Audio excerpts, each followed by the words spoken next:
कथा भगवान गणेश की बुद्धिमानी और माता पिता के प्रति उनके प्रेम को दर्शाती है।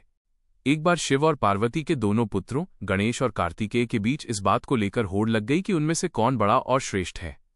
विवाद सुलझाने के लिए वे महादेव और माता पार्वती के पास पहुंचे। शिवजी ने मुस्कुराते हुए एक प्रतियोगिता रखी और कहा कि तुम दोनों में से जो भी सबसे पहले पूरे ब्रह्मांड का चक्कर लगाकर वापस आएगा वही विजेता माना जाएगा और उसकी पूजा सबसे पहले होगी। आदेश सुनते ही कार्तिकेय अपने वाहन मूर पर सवार होकर बिजली की गति से ब्रह्मांड की परिक्रमा करने निकल पड़े। दूसरी ओर गणेश जी का वाहन छोटा सा चूहा था और उनका शरीर भारी, जिससे वे कार्तिकेय का मुकाबला गति में नहीं कर सकते थे। गणेश जी ने कुछ देर शांत होकर सोचा और फिर एक युक्ति निकाली।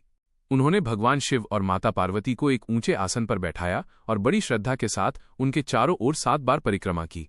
जब कार्तिकेय पूरा ब्रह्मांड घूमकर थके हारे वापस लौटे तो उन्होंने गणेश जी को वहीं खड़ा पाया। कार्तिकेय ने अपनी जीत का दावा किया, लेकिन शिवजी ने गणेश को विजेता घोषित कर दिया। जब कारण पूछा गया तो गणेश जी ने बड़ी विनम्रता से कहा कि एक संतान के लिए उसके माता पिता के चरणों में ही समस्त ब्रह्मांड और समस्त तीर्थ समाये होते हैं, इसलिए मैंने उनकी परिक्रमा कर ली। गणेश जी के इस उत्तर और उनकी कुशाग्र बुद्धि से शिव पार्वती अत्यंत प्रसन्न हुए और उन्हें प्रथम पूज्य होने का वरदान दिया। क्या से हमें ये सीख मिलती है कि समाधान हमेशा बाहर की दुनिया में नहीं बल्कि हमारे नजरिए में होता है। गणेश जी ने सिखाया कि संसाधन चाहे कितने भी सीमित क्यों न हो, अगर बुद्धि स्थिर है तो आप पूरे ब्रह्मांड को जीत सकते हैं। एक विजनरी और बुद्धिमान व्यक्तित्व विकसित करने के लिए जरूरी है कि हम अपनी जड़ों और अपने मूल्यों का सम्मान करें।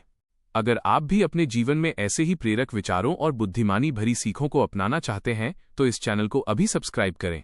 हमारे साथ जुड़ें और अपनी लीडरशिप के सफर को और भी बेहतर बनाएं।